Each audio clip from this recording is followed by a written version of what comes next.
Sir నమస్తే sir Vikram గారు. నమస్తే. సార్ విక్రమ్ గారు, లాస్ట్ 2 మంత్స్‌గా మార్కెట్స్ మంచి బుల్ ర్యాలీలో ఉన్నాయి.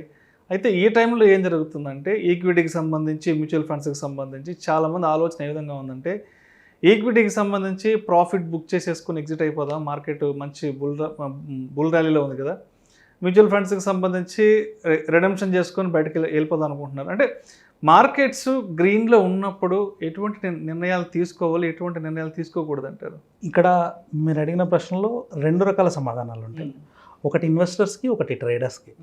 ఇన్వెస్టర్స్కి ఏం చెప్తానంటే, ఇన్వెస్టర్స్ ఎప్పుడు కూడా మార్కెట్లో నుంచి వెళ్ళిపోవడం మంచిది కాదు. అంటే మీకు ఒక కంపెనీకి సంబంధించిన స్ట్రక్చరల్ చేంజెస్ జరుగుతున్నాయి అనుకోండి. ఫర్ ఎగ్జాంపుల్ ఇప్పుడు రిలాక్సో ఫుట్వేర్ గురించి చాలా వరకు విన్నాం. ఇప్పుడు కోవిడ్ టైంలో చాలామంది మాట్లాడారు దాని గురించి, చాలా చోట్ల వచ్చింది.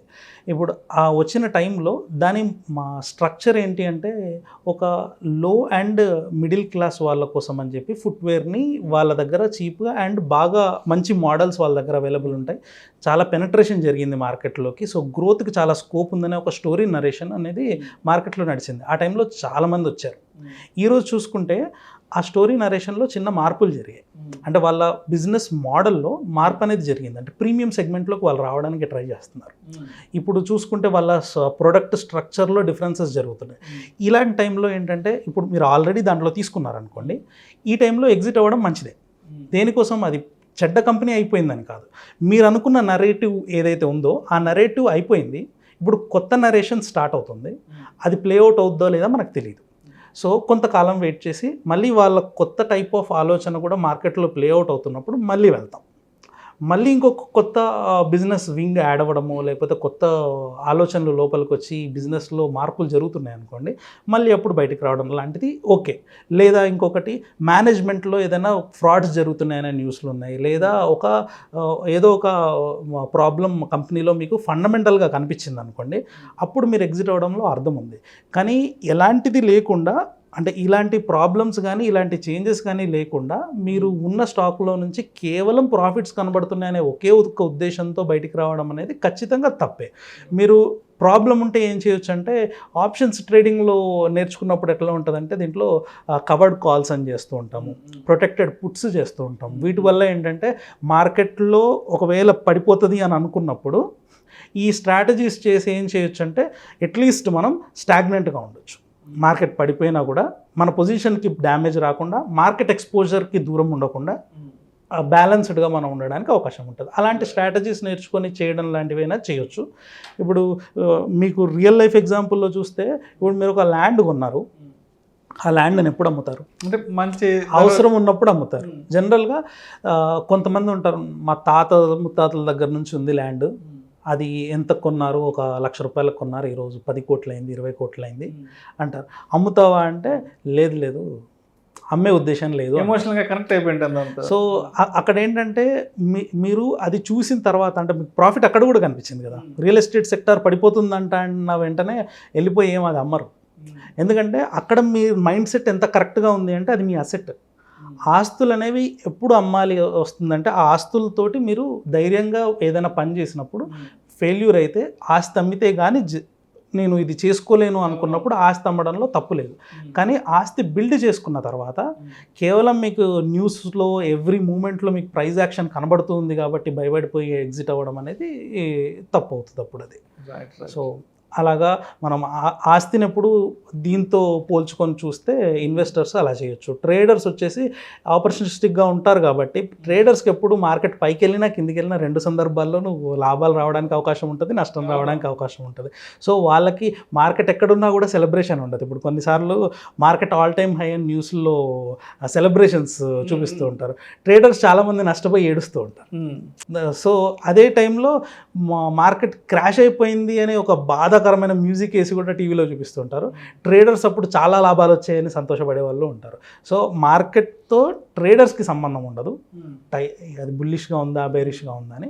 ఇన్వెస్టర్స్కి సంబంధం ఉంటుంది. కాబట్టి ఇన్వెస్టర్స్ అయితే నా ఉద్దేశంలో వాళ్ళకి మనీ అవసరం ఉంది, లాక్ అవ్వకూడదు అనుకున్నా, లేదా కంపెనీలో ఏదైనా మార్పులు జరిగినా, లేదా ఏదైనా ఒక ఇష్యూ కనబడ్డా ఎగ్జిట్ అవ్వచ్చు, లేదు అంటే హోల్డ్ చేయడమే మంచిది. సో అదేవిధంగా ఇప్పుడు మార్కెట్ కంప్లీట్ గ్రీన్లో ఉంది, ఒక 2 months నుంచి గ్రీన్లో ఉంది. రీసెంట్గా కూడా డిమాట్ అకౌంట్స్ ఒక 12 కోట్ల వరకు రీచ్ అయ్యాయంటే, ఎస్పెషల్లీ లాస్ట్ మే జూన్లోనే ఒక 25-30 లక్షల కొత్త డిమాట్ అకౌంట్లు మార్కెట్లోకి వచ్చాయి. అంటే మార్కెట్ గ్రీన్లో ఉన్నప్పుడు, మార్కెట్ బుల్లిష్గా ఉన్నప్పుడు మాత్రమే మార్కెట్ని చూసి మార్కెట్లోకి వద్దామని అనుకున్న వాళ్ళకి మీరేం చెప్తారు? రమ్మని చెప్తాను. యాక్చువల్గా గ్రీన్గా ఉన్నప్పుడు అంటే చాలామంది ఏం చెప్తారంటే, గ్రీన్గా ఉన్నప్పుడు వస్తున్నారు, దీంట్లో లోతులు ఉంటాయి, అది జరిగినప్పుడు మీరు నష్టపోతారు అని చెప్తారు. అలా ఏ ఉండదు. ఏ ఇండస్ట్రీలో అయినా సరే గ్రీన్గా ఉన్నప్పుడే వస్తారు. ఇప్పుడు ఫర్ సపోజ్ మీకు రియల్ ఎస్టేట్లో డబ్బులు ఎక్కువ వస్తున్నాయి అంటే మీరు రియల్ ఎస్టేట్ దగ్గరికి వెళ్తారు. ఏ రెస్టారెంట్లు పెట్టుకున్న దగ్గర చాలా డబ్బులు వస్తున్నాయంట అంటే రెస్టారెంట్ పెట్టడానికి చూస్తారు. అదే హాస్పిటల్ సెక్టార్లో వస్తుందంట, మెడికల్ షాప్ పెట్టుకుంటే డబ్బులు వస్తున్నాయంట అంటే వెళ్ళిపోతారు. బేసికల్లీ మన బ్రెయిన్ ఎక్కడైతే డబ్బులు జనరేట్ అవుతాయో ఆ దగ్గరికి వెళ్ళడం అనేది మన హ్యూమన్ నార్మల్ బిహేవియర్. అక్కడ కూడా ఒడిదొడుకులు ఉంటాయి, అక్కడ కూడా లోతులు ఉంటాయి. కానీ వచ్చేప్పుడు అక్కడ ఎవ్వరు మీకు వార్నింగ్ సైన్ పెట్టరు. ఈ మధ్య ఏదో కోవిడ్ వచ్చింది కాబట్టి రేట్లు పెరిగాయి కాబట్టి మేము బాగా సంపాదించుకుంటున్నాము, నార్మల్గా అయితే రాకండి అనరు. కానీ స్టాక్ మార్కెట్కి వచ్చేప్పటికి మాత్రం ఇప్పుడు గ్రీన్ ఉంది కానీ తర్వాత రెడ్ అయిపోతుంది, రాకండి అంటారు. సో నా ఉద్దేశంలో ఏంటంటే, డిజిటల్ ఇండియాగా ఈరోజు ఫోన్పే, గూగుల్ పే ఎలాగైతే అందరి దగ్గర ఉందో, మేము ఫ్రూట్స్ కొనడానికి, ఫ్లవర్స్ కొనడానికి వెళ్ళినా కూడా ఆ బండి దగ్గర ఈరోజు QR కోడ్ కనబడుతుంది. అందరూ డిజిటలైజ్ అయ్యారు. ఆ విధంగా ఇప్పుడు అంటే పోపు డబ్బాల్లో ఉండాల్సిన మనీ అకౌంట్లోకి అయితే వచ్చింది కదా, రొటేషన్ అవుతుంది రోజు. సో ఇదే నెక్స్ట్ స్టేజ్లో ప్రతి ఒక్కరికి ఈక్విటీ ఎక్స్పోజర్ కూడా రావాలి ఇండియాలో. సో అది చాలా మంచి విషయం. ఇలాగే బుల్ రన్లు ఫ్రీక్వెంట్గా రావాలి, ఎక్కువ మంది డిమాట్లో అకౌంట్లు ఓపెన్ చేయాలి, మనీలోకి అంటే మార్కెట్లోకి చాలా మనీ ఫ్లో రావాలి, అందరూ ప్రాస్పెరస్ అవ్వాలి. కాబట్టి నేను రావడం మంచిదే, రమ్మని చెప్తాను. సో అంటే ఇప్పుడు మీరు కొత్త వాళ్ళు కూడా మార్కెట్లోకి వస్తే బాగుంటుందని చెప్తున్నారు కాబట్టి, మరి కొత్త వాళ్ళు మార్కెట్లోకి వచ్చే వాళ్ళు పోర్ట్ఫోలియో డైవర్సిఫికేషన్ విషయంలో ఎటువంటి జాగ్రత్తలు తీసుకోవాలి అంటారు? పోర్ట్ఫోలియో డైవర్సిఫికేషన్, అసలు పోర్ట్ఫోలియో సెలెక్షన్లో వచ్చేసి డిఫరెంట్ మైండ్ సెట్స్ ఉంటాయి. ఇప్పుడు కొంతమంది ఏంటంటే థీమ్ని నమ్ముతారు. అంటే ఇప్పుడు రాబోయే 10 సంవత్సరాల్లో ఐటీ అనేది పెద్దగా ఉండబోతుంది, ఆర్టిఫిషియల్ ఇంటెలిజెన్స్కి సంబంధించి అందరూ దాన్ని అడాప్ట్ చేసుకుంటున్నారు. కంపెనీస్ ఏ కంపెనీ అయితే దాంట్లో ఫస్ట్ ఉంటుందో, ముందుకొచ్చి ప్రొడక్ట్స్ మంచి ప్రొవైడ్ చేస్తుందో వాళ్ళు నెక్స్ట్ రన్లోకి వెళ్ళిపోతారు అని అలాంటి ఒక నెరేటివ్ నడుస్తూ ఉంటుంది. ఇంకొక నెరేటివ్ ఏంటంటే, మనకి ఎలాంటి అవసరాలు ఉన్నా, ఎలాంటి ఇబ్బందులు ఉన్నా FMCG అంటే ఫాస్ట్ మూవింగ్ కన్జ్యూమర్ గూడ్స్ ఏవైతే ఉన్నాయో వాటి డిమాండ్ అయితే తగ్గదు. కోవిడ్లో మనం చూసాం కదా, ఎలాంటి ఎకనామిక్ కండిషన్స్ ఉన్నా దాంట్లో మనీ ఉంటుంది కాబట్టి అందులోకి వెళ్ళాలి అని. ఇవి రెండు డిఫరెంట్ థీమ్స్. హెల్త్ అనేది ఇంపార్టెంట్, ఏది ఇచ్చినా ఇవ్వకపోయినా అని, అది ఒక థర్డ్ థీమ్.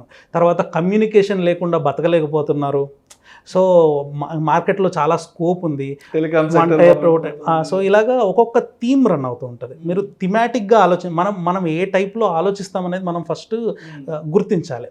ఏంటంటే, మీరు ఒకసారి పెట్టుకొని 100 మంది విన్నారనుకోండి, ఒక్కొక్కరు ఒక్కొక్క టైప్ ఆఫ్ మైండ్ సెట్ ఉంటుంది. మీ మైండ్ సెట్ అది కాదనుకోండి, గాబరా పడిపోతాం. అంటే మీరు మీ మైండ్ సెట్ హెల్త్ వైపు ఉందనుకోండి, హెల్త్ సెక్టర్లో మీరు తీసుకున్న తర్వాత ఏదైనా ప్రాబ్లమ్స్ వచ్చినా మీరు సొంతగా ఎవరి హెల్ప్ లేకుండా జడ్జ్ చేయగలుగుతారు మీ ఇన్వెస్ట్మెంట్ని. సో లేదు ఇది బాగానే ఉండొచ్చు, బాగుండకపోవచ్చు అంటే సక్సెస్ రేట్ పక్కన పెట్టినా మీకు ఆ జడ్జిమెంట్ అనేది క్లియర్ పిక్చర్గా ఉంటుంది. సో ఫస్ట్ కొత్తగా వచ్చిన వాళ్ళు ఏంటంటే, వాళ్ళ మెంటాలిటీ, మైండ్ సెట్ ఒకటి ఫిక్స్ అవ్వాలన్నమాట. అయితే వాళ్ళు ఎలాంటి ఇలా థీమాటిక్గా వెళ్ళే వాళ్ళ, లేదు నాకు ఏది తెలీదు మార్కెట్లో, నేను తీసుకొచ్చిన మనీ సేఫ్గా ఉండాలి అనుకుంటే డైవర్సిఫైడ్గా పోర్ట్ఫోలియోని డిస్ట్రిబ్యూట్ చేసుకోవాలి. అది కూడా ఏంటంటే, నేను ఒక పోర్ట్ఫోలియో చూశాను యాక్చువల్లీ ఒక 3-4 months బ్యాక్. మా స్టూడెంట్ ఒక పర్సన్, సార్ నా పోర్ట్ఫోలియో ఒకసారి చూడండి, ఏదన్నా ఉంటే కరెక్షన్స్ ఉంటే చేయండి అని చెప్పి నాకు ఒక స్క్రీన్ షాట్ పంపించారనమాట. అందులో దగ్గర 67 స్టాక్స్ ఉన్నాయి. అంత పోర్ట్ఫోలియో డైవర్సిఫై చేస్తే మీరు మార్కెట్ కన్నా తక్కువ రిటర్న్స్ వస్తాయి. ఇప్పుడు నిఫ్టీ చూసుకున్నట్లయితే గత 2 decadesగా చూసుకుంటే 12% ఆఫ్ 10 to 12% ఆఫ్ రిటర్న్స్ అనేది నిఫ్టీ ఇచ్చింది. అంటే మార్కెట్ ఓవరాల్గా 12% పర్ఫామ్ చేసింది.